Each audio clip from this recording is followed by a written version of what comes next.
paint you a picture real quick. It's Sunday afternoon.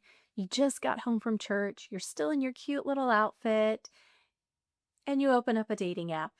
Within 30 seconds, someone has already sent you a message that makes you put your phone down and question all of your life choices, right? Sound familiar? Yeah, I thought so. You see, dating apps as a Christian woman in your 20s or 30s or whatever age you are is a lot, okay?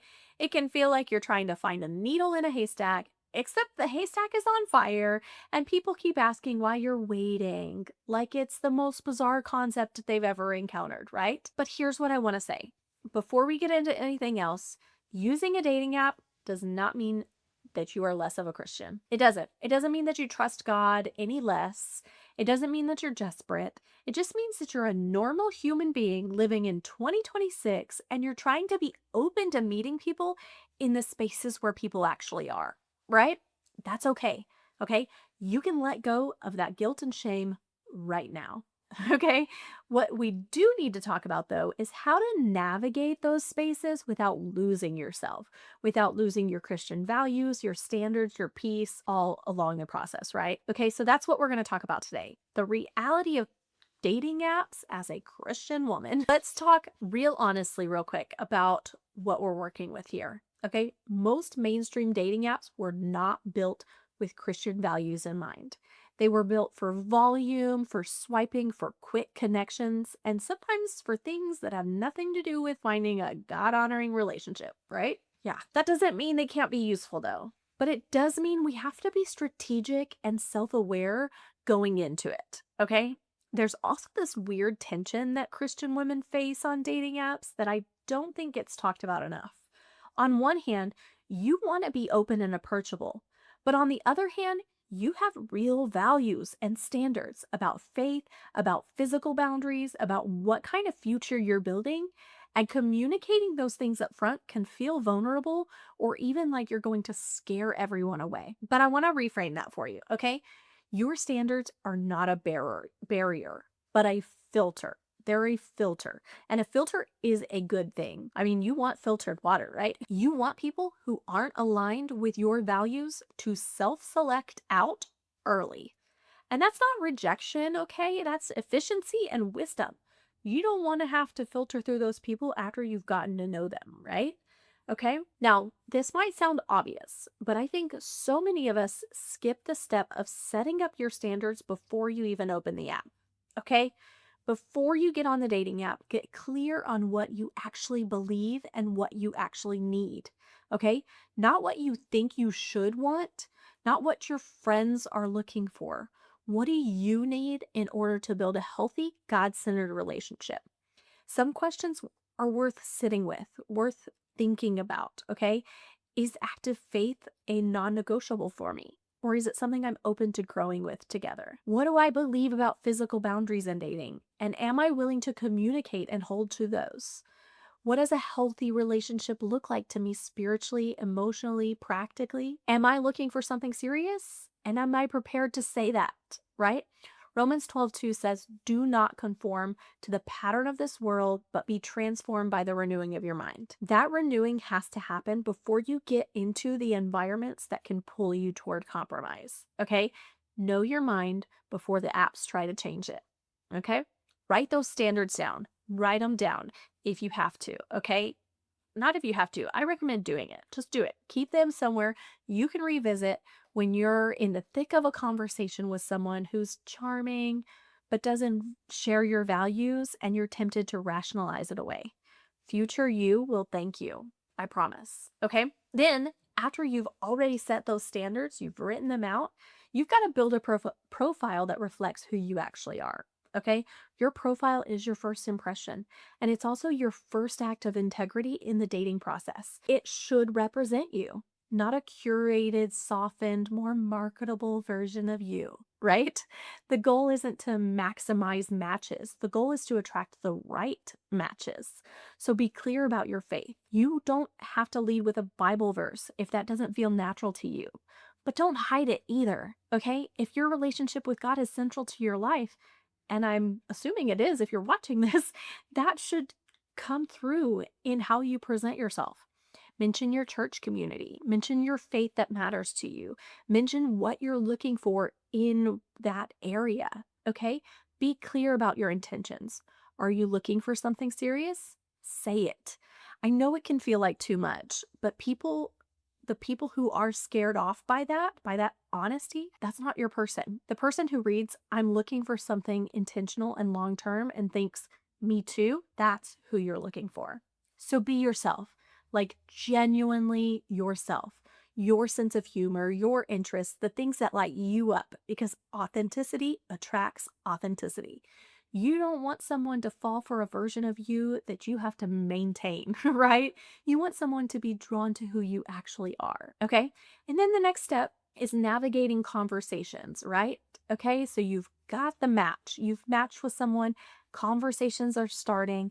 This is where it kind of gets tricky, okay? Because this is where compromise usually begins. Not with one big moment, but with 100 small ones, okay? And here's what I mean. It starts with laughing off a comment that made you a little uncomfortable because you didn't want to seem uptight, right? I've been there, I've done it. And then it's staying in a conversation longer than you should have because the attention feels good. And there too. Then it's agreeing to meet up with someone that you already knew wasn't aligned with your values because, well, maybe you'll change your mind in person, right? Does that sound familiar? I hope not, but I'm sure it probably does with some of you. And that's okay. A few things that actually help here. Okay. First, don't be afraid to ask direct questions early on. Okay. I have a friend actually who talks about the first date they had with the person that they ended up marrying. They were like, I loved how direct and future minded their questions were. And today they've been married, oh my gosh, over 7 years already, which I know is not long, but compared to some people in this world, that's a long marriage so far, right? So it's a good sign. Ask direct questions early. Those questions can be like, what does your faith look like in daily life? Are you involved in a church community? What are you looking for on here? And they're not interrogation questions, they're just intentional questions, right? It's someone who is genuinely interested in you and aligned with your values. They won't care about them, they won't be put off by them. Number two, second, pay attention to how someone responds when your values come up. Do they respect it? Do they get curious and ask more? Or do they get weird and push back and try to talk you out of something you believe? That response actually tells you a lot, often more than any other conversation or anything else in the conversation, right? Third, it is completely okay to end a conversation or unmatch with somebody. It is. You don't owe anyone your time or continued engagement. Being kind doesn't mean you being endlessly available to people who aren't right for you. Protect your energy. Okay. Now, can we talk about how exhausting dating apps can be? Because they are. I've been on them, right? Because I think we need to acknowledge it. The swiping, the conversations that go nowhere, the matches who ghost you, the people who seem great on paper and then say something on the third message that makes you close the app entirely. It can really wear on you. I've been there. It can make you feel hopeless or cynical or like something is wrong with you. Let me reassure you, nothing is wrong with you. Okay, God made you just who you are supposed to be. The format itself is just genuinely hard, okay? It's designed to keep you engaged, not necessarily to help you find a genuine connection. So, a few practical things that help. Take breaks when you need them. Seriously, deleting an app for a week or a month is not giving up. I've done it over and over and over again. In fact, I was just about to delete a profile yesterday because I'm like, this is going nowhere, right? Okay. Keep your identity rooted in yourself. Taking a pause is taking care of yourself. Okay. Keep your identity rooted outside of the apps. Your worth is not determined by your match rate or how many conversations you have going. Another way is to stay connected with community, your friends, your church, the people you know and love you. Dating apps can become this weird, isolated world if you let them, so don't let them. And keep praying. Keep inviting God into this part of your life.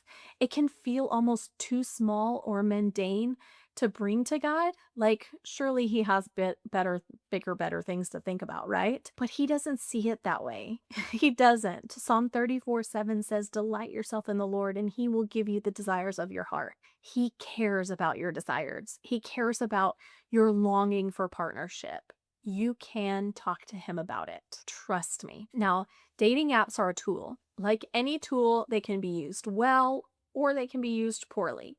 Used well, they are a way to meet people you genuinely might never have crossed paths with. Used without intention, they can chip away at your confidence and your standards in ways you didn't even notice. So go in with your eyes wide open, know what you believe, put yourself out there honestly, ask important questions early, protect your peace, and trust that God is not limited by an algorithm because he's not, right? He can bring the right person into your life through a dating app just as easily as he can through any other means because he's God and he's for you. And if you've been navigating this and it's felt lonely or discouraging, I want you to know I see you and you are not alone in this. Drop me a comment below and tell me, are you on any dating apps right now? And what has your experience been like as a Christian woman? I really, really want to know. Don't forget to subscribe if you're new here. And if you'd like to watch a video I made on green flags and red flags in dating relationships, watch this video next. Until next time, see ya.